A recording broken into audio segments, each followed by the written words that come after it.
अन्नदाता, पग पग पर है संग तुम्हारे अन्नदाता। लहू किसानों का बन के पसीना सींचता है धरती का सीना। मेहनत का तेरी हक दिलवाने, नई तकनीक नई खोज बताने। पशुधन को गुणवान बनाना, पौध सुरक्षा को सिखलाना, खेती के सब गुर समझाने, भारत का सरताज बनाने। आठों पहर है संग तुम्हारे अन्नदाता, अन्नदाता। नमस्कार, मैं हूं आपके साथ निदा अहमद। आप सभी दर्शकों का अन्नदाता कार्यक्रम में स्वागत करती हूं। हर रोज की तरह कार्यक्रम में लेकर आई हूं खेती बाड़ी से जुड़ी हुई बहुत सी लाभकारी जानकारियां। तो चलिए सबसे पहले देखते हैं क्या है विशेष आज के कार्यक्रम में। स्ट्रॉबेरी की खेती से अच्छी आय ले रहे एक किसान की कामयाबी की कहानी। रंगीनी लाख के अच्छे उत्पादन के लिए किए जाने वाले जरूरी प्रबंधन।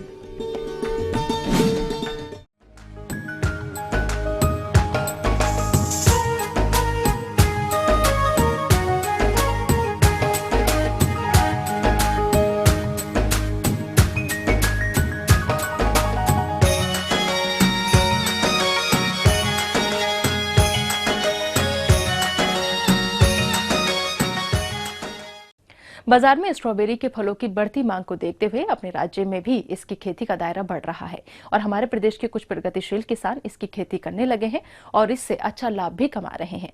लेकिन आज हम आपको मिलवाते हैं राजस्थान राज्य के जिला चित्तौड़गढ़ में रहने वाले सफल किसान उमेश उत्तम से, जो कि स्ट्रॉबेरी की खेती कर अधिक मुनाफा कमा रहे हैं। तो आइए मिलते हैं उन्हीं से और जानते हैं उनकी सफलता का राज क्या है।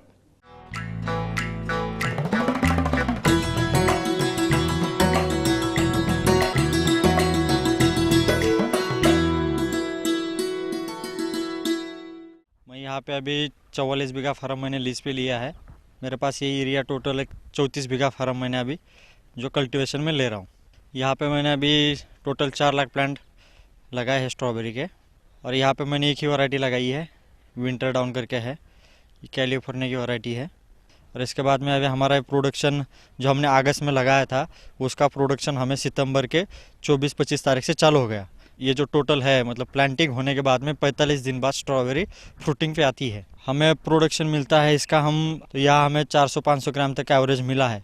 लेकिन इस साल की अगर कंडीशन देखें प्लांट की तो हमें उम्मीद है कि इस साल हमें 700 ग्राम के अबव प्रोडक्शन मिल जाएगा यहाँ पे।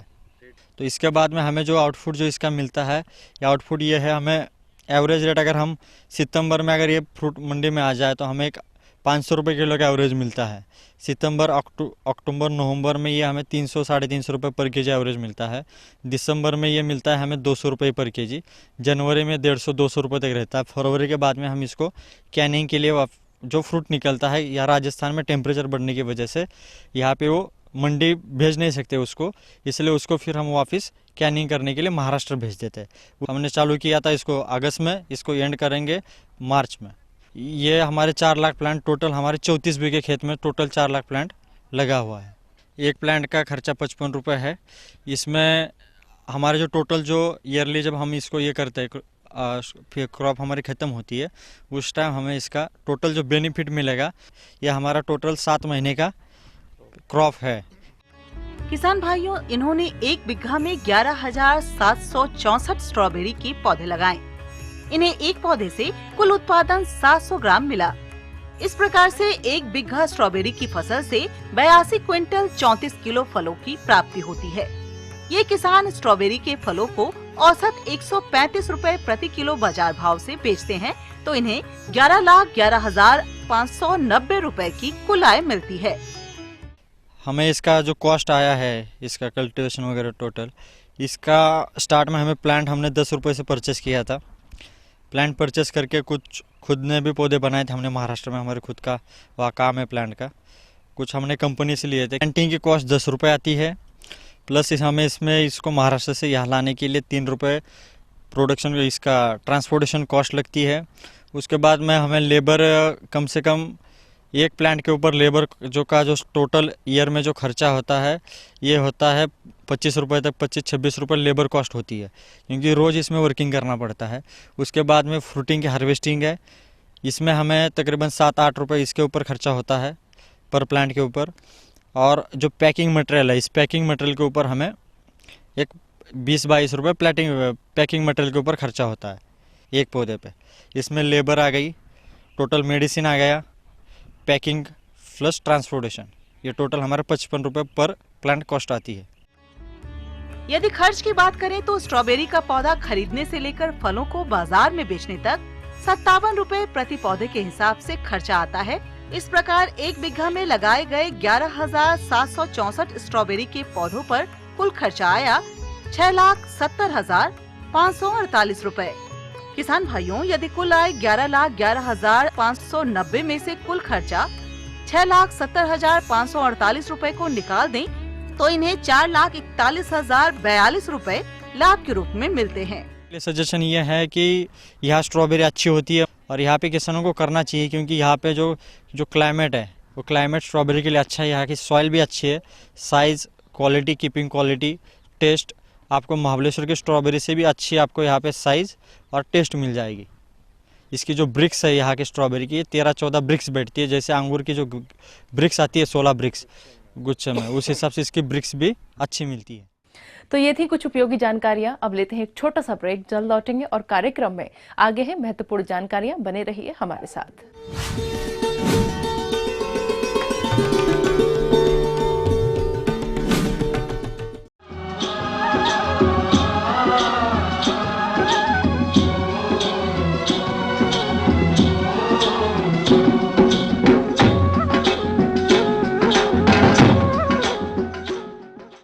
ब्रेक के बाद आप सभी दर्शकों का स्वागत है। चलिए अब रुक करते हैं अगली कड़ी की ओर।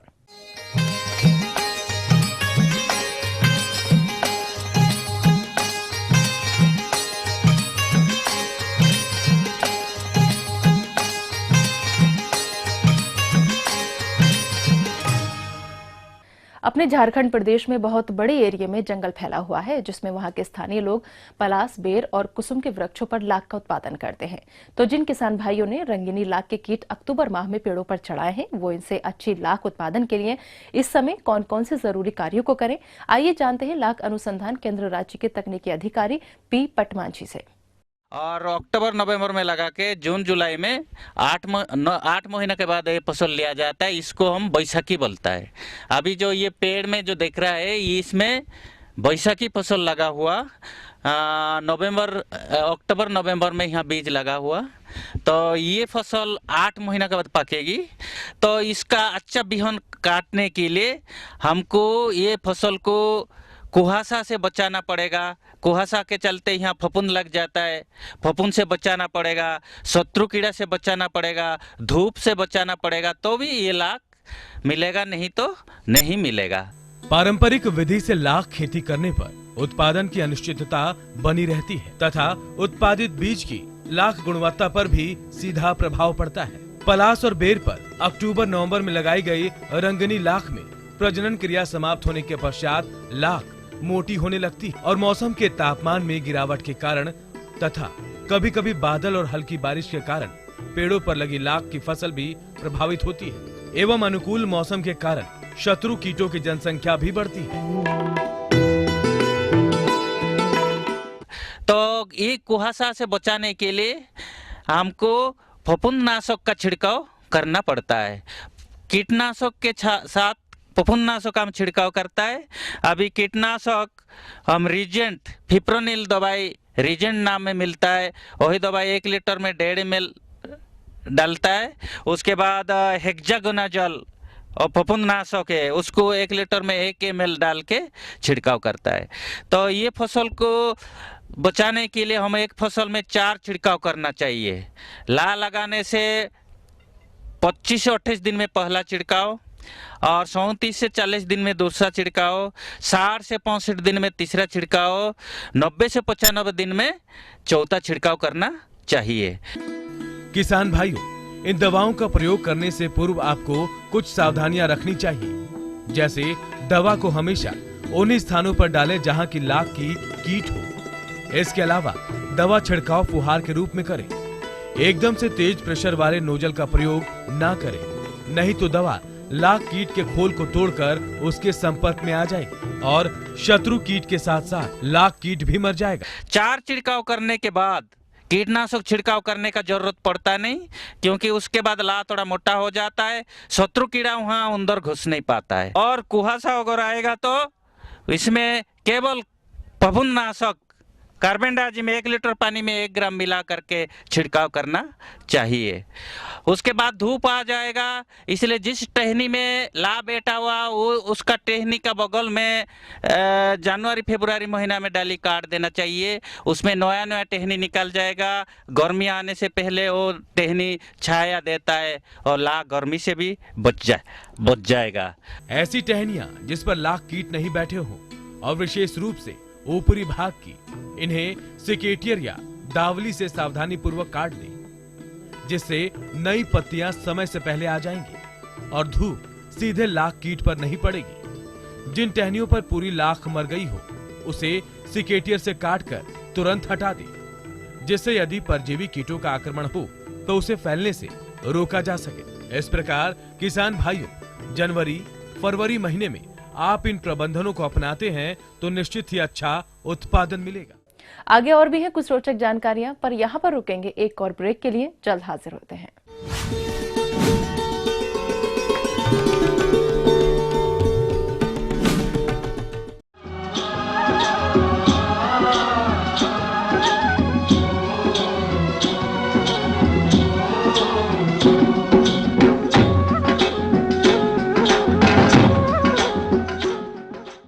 ब्रेक के बाद एक बार फिर से आप सभी दर्शकों का अन्नदाता कार्यक्रम में स्वागत है। बढ़ते हैं अगली प्रस्तुति की ओर।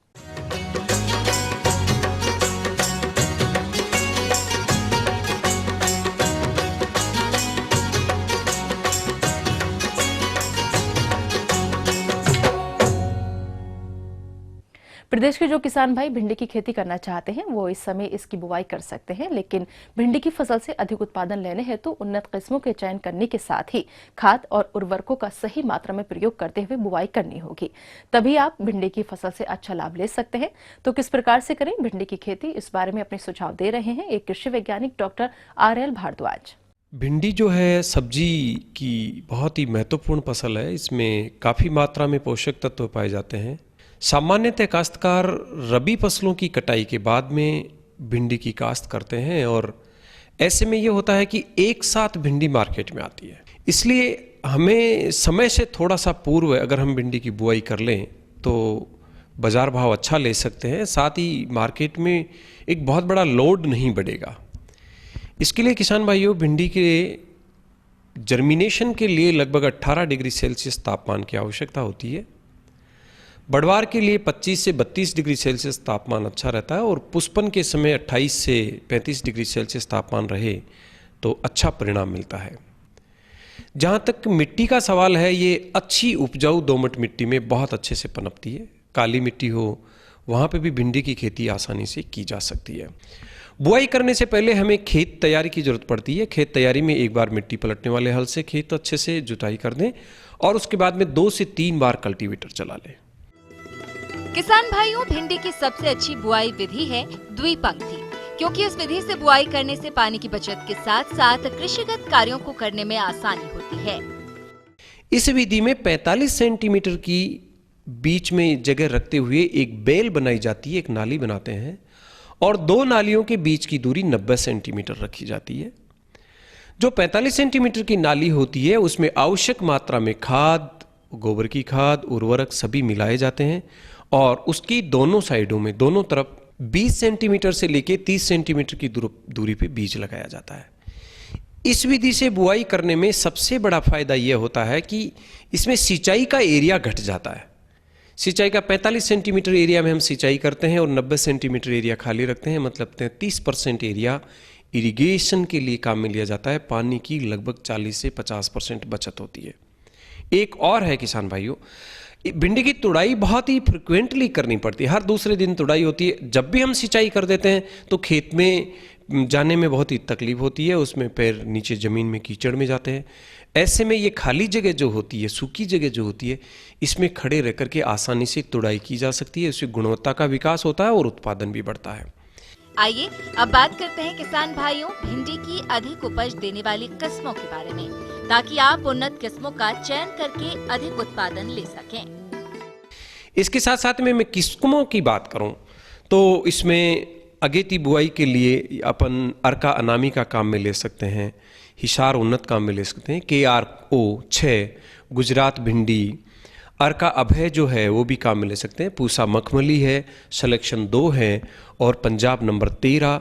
ये सभी जो भिंडी की किस्में हैं, इनके साथ साथ में ही हम दूसरी जो संकर किस्में हैं उनका भी इस्तेमाल कर सकते हैं, वो भी बुआई के लिए काफ़ी उचित हैं और सभी क्षेत्रों में आसानी से ये किस्में उगाई जा सकती है। किसान भाइयों, भिंडी की फसल से अधिक उत्पादन लेने के लिए आवश्यक है कि पोषक तत्वों की भी पूर्ति की जाए। तो कितनी मात्रा में दिया जाए खाद उर्वरक, आइए जानते हैं। इसके लिए यह है कि 200 क्विंटल अच्छी प्रकार से सड़ी हुई गोबर की खाद जो नालियां बनाई गई है उनमें डालें। इसके साथ साथ में 40 से 60 किलोग्राम नाइट्रोजन, 40 से 60 किलोग्राम फास्फोरस और लगभग 80 किलोग्राम पोटाशियम प्रति हेक्टेयर की दर से नालियों में या संपूर्ण खेत में अपन मिला सकते हैं। अगर द्विपंक्ति विधि से बुआई की गई है तो उसको नाली में ही मिलाया जाए, वो ज़्यादा अच्छा रहता है। लगभग 30 दिन की जैसे ही फसल होती है उसमें 35 से 40 किलोग्राम नाइट्रोजन और फिर इसे 60 दिन की अवधि में फिर वापस दोहराना पड़ता है। तो इस प्रकार से इसमें पर्याप्त मात्रा में खाद और उर्वरक देते हैं तो इसकी पैदावार में निश्चित रूप से बढ़ोतरी होती है। किसान भाइयों, एक बात और ध्यान रखिए, इसमें नाइट्रोजन की संपूर्ण मात्रा एक साथ नहीं दें और उसके लिए यही रहेगा बुआई के समय 30 दिन और 60 दिन की अवधि पे आप दोगे तो ज़्यादा अच्छा रहेगा। जहाँ तक सवाल है किसान भाइयों बीज और बीज दर की, तो अगर हम अगेती बुआई करते हैं तो 8 से 10 किलोग्राम संकर बीज की आवश्यकता होती है। अगर हम सही समय पे फरवरी के अंत में या मार्च में बुआई करते हैं तो हमें लगभग 10 किलोग्राम बीज, संकर बीज की आवश्यकता पड़ती है। और जहाँ पे बहुत ज़्यादा तापमान रहता है, जहाँ की मिट्टियाँ बहुत ज़्यादा उपजाऊ नहीं है, पौधा ज़्यादा अच्छा परफॉर्म नहीं कर पाता है, वहाँ पे लगभग 12 से 15 किलोग्राम बीज की आवश्यकता पड़ती है। भिंडी की फसल का अंकुरण अच्छी प्रकार से हो, इसलिए इसके बीजों को उपचारित करके ही बोया जाए, ताकि किसी प्रकार के कीटों एवं रोगों का प्रकोप इसमें ना हो। इसके साथ साथ में किसान भाइयों बीज उपचार इसमें बहुत महत्वपूर्ण है। अगेती बुआई के लिए पहला उपचार, आप बीज को 50 डिग्री सेल्सियस टेम्परेचर के पानी में लगभग 24 घंटे तक रखिए, जिससे कि उसकी अंकुरण क्षमता में अच्छी बढ़वार हो जाए, अच्छा हो जाए। दूसरा, उसके अंदर कवकनाशी का इस्तेमाल करना बहुत जरूरी था। इसको आप बावस्टीन के द्वारा उपचारित कीजिए। 3 से 5 ग्राम दवा प्रति किलोग्राम भिंडी के बीजों से आप आधे घंटे तक अच्छी तरह से मिला करके रख लीजिए और उसके बाद में आप 1 किलोग्राम बीज में लगभग 10 ml क्लोरोपाइरीफास मिक्स कीजिए और उसके आधे घंटे तक छाया में सुखाइए और PSB और एज़ोटोबैक्टर कल्चर मिलाने के बाद में आप इसके बीजों की बुआई हाथ से भी कर सकते हैं या जो कल्टीवेटर आता है उससे लाइन सोइंग भी आप आसानी से कर सकते हैं। अगर आप नाली विधि से बुआई कर रहे हैं तो उसको निश्चित रूप से आप हाथ से ही बुआई करें, उससे बीज भी कम लगता है, अंकुरण क्षमता भी अच्छी रहती है और साथ में ही फसल की ज्योमेट्री बहुत ही इफेक्टिव रहने के कारण से फसल उत्पादन पे बहुत बढ़िया प्रभाव पड़ता है। इसके साथ साथ में जहाँ पे गुड़ाई का और निराई गुड़ाई की बात है, ये बहुत ही आवश्यक होती है। इसमें प्रारंभिक अवस्था में ही खरपतवार रहित रखना जरूरी होता है, नहीं तो इसमें क्या होता है कि खरपतवार रहने से सफ़ेद मक्खी का प्रकोप बहुत बढ़ जाता है और वो शुरू की अवस्था में ही इसमें वायरस लगने की संभावना होती है। इसलिए किसान भाइयों, अंकुरण के लगभग 15 दिन बाद में, 30 दिन बाद में और 45 दिन बाद में इसमें हल्की निराई गुड़ाई करें और निराई गुड़ाई करने के बाद में आप इसमें वर्मी कंपोस्ट या यूरिया का इस्तेमाल करते हैं तो परिणाम बहुत अच्छा रहता है। तो इस प्रकार से आप भिंडी की देखभाल आप अच्छे से करते हैं, बुआई सही तरीके से करते हैं तो ये बहुत ही लाभकारी फसल है।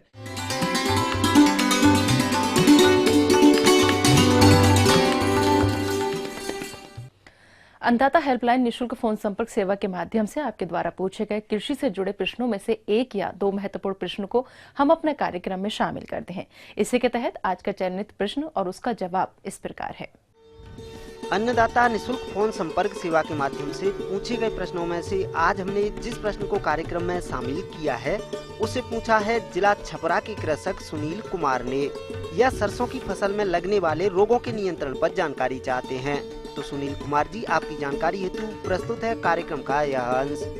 इसमें एक अल्टरनेरिया ब्लाइट रोग है, पॉडी मिल्ड्यू है, डॉनी मिल्ड्यू है, फाइलोडी है इत्यादि ऐसे कई रोग हैं जो कि इस फसल को नुकसान पहुंचाता है। किसान भाई, एक चीज़ आप जैसे अल्टरनेरिया ब्लाइट की बात करें, आपको लगेगा कि यह बीमारी नुकसान पहुंचाने वाली नहीं है। शुरू में भूरे बिंदु या डॉट डॉट नुमा पत्ती पर, तने पर ये धब्बे उभरेंगे हल्का भूरा रंग लिए हुए, और ये बाद में अल्टरनेरिया देखेंगे कि वो रिंग टाइप का वो बन जाता है, वो घुमावदार अल्टरनेरिया का स्पॉट बनता है, और वो सारी पत्ती को कई घुमावदार रिंग जो होते हैं वो पत्ती को सुखा देता है। ये पॉट पर भी बनते हैं। यह आप जब शुरुआती दौर में या अर्ली में जो खेती कर देते हैं किसान भाई, उसमें अधिक देखा गया है। ये रोग पौधों की निचली पत्तियों पर छोटे छोटे गहरे भूरे रंग का बिंदु के रूप में प्रकट होकर 1 सेंटीमीटर तक के वृत्ताकार बड़े धब्बों का रूप ले लेता है, जो तीव्र गति से ऊपर की पत्तियों, तनों व फलियों को ग्रसित करता है। ग्रसित फलियों का बीज भी प्रभावित होकर सिकुड़कर छोटा हो जाता है तथा रोग की उग्रता अधिक होने पर सड़ भी जाता है। सफेद रतुआ रोग। इस रोग से ग्रसित पौधे की पत्तियों की निचली सतह पर छोटे छोटे सफेद रंग के फफोले बनते हैं एवं इन फफोलों के ठीक ऊपर पत्ती की ऊपरी सतह पर गहरे भूरे रंग के धब्बे दिखने लगते हैं और तना व फलियों पर फफोले बन जाते हैं। अतिवृद्धि के कारण ग्रसित भाग फूलकर मांसल हो जाते हैं और इसके प्रभाव से उत्पन्न आंशिक व पूर्ण नपुंसकता के कारण बीज नहीं बन पाते। तो इस तरह का बीमारी यदि आपके खेत में दिखाई देता है अल्टरनेरिया का, पत्ती पर या तने पर या पॉट पर, तो आपको सावधान हो जाना चाहिए। आपको सबसे पहले डायथेन M45 या डायथेन Z78, इसमें 2.5 ग्राम प्रति लीटर पानी डायथेन M45 या डायथेन Z78 का छिड़काव आप करें। एक छिड़काव करें, दूसरा छिड़काव फिर 1 सप्ताह बाद या 10 दिन बाद करें, तो निश्चित रूप से ये फफूंद आपको खेत में बढ़ने से रुकेगा। अब आइए देखते हैं कल दिखाए जाने वाले कार्यक्रम की मुख्य झलकियां। स्ट्रॉबेरी की सफल खेती से अच्छी आय लेने वाले एक सफल किसान से मुलाकात। समेकित कृषि प्रणाली एक अधिक आय साधन। हम ये उम्मीद करते हैं कि आज का कार्यक्रम आप सभी दर्शकों के लिए उपयोगी रहा होगा। किसान भाइयों, अन्नदाता आपकी सेवा के लिए संकल्परत है। कृषि संबंधित समस्या और सुझावों के लिए आप हमें इस पते पर संपर्क कर सकते हैं। प्रोड्यूसर अन्नदाता, ETV Bihar, Jharkhand, Ramoji film city, Hyderabad 501512। साथ ही आप हमें ईमेल भी कर सकते हैं। हमारा ईमेल है anndatabihar@etv.co.in। इसके अतिरिक्त आप हमें निःशुल्क हेल्पलाइन नंबर 180010084599 पर सोमवार से शनिवार सुबह 10 से शाम 4 बजे के बीच संपर्क कर सकते हैं। फिलहाल अन्नदाता की पूरी टीम को दीजिए इजाजत। कल फिर इसी समय आपसे होगी मुलाकात कृषि संबंधित कुछ और महत्वपूर्ण जानकारियों के साथ। नमस्कार।